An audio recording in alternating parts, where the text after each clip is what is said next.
My name is Vanandini Stella Kasture. I am studying in 5th B.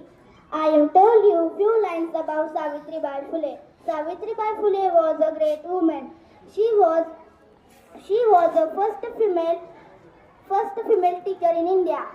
Born in 3rd January 1831 in village Naigaon in Satara district of Maharashtra.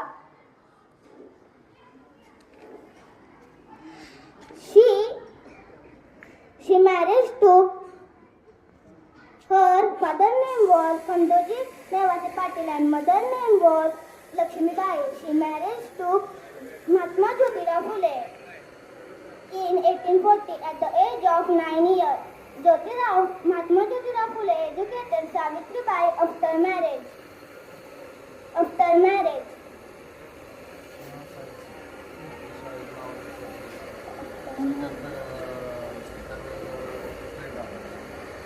They started first girls' school in Pune in 1848.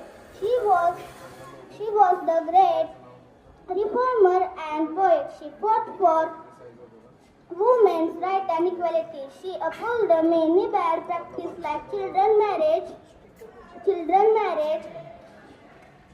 to sati. She gave message to women. Education is the best policy. Thank you. Have a nice day.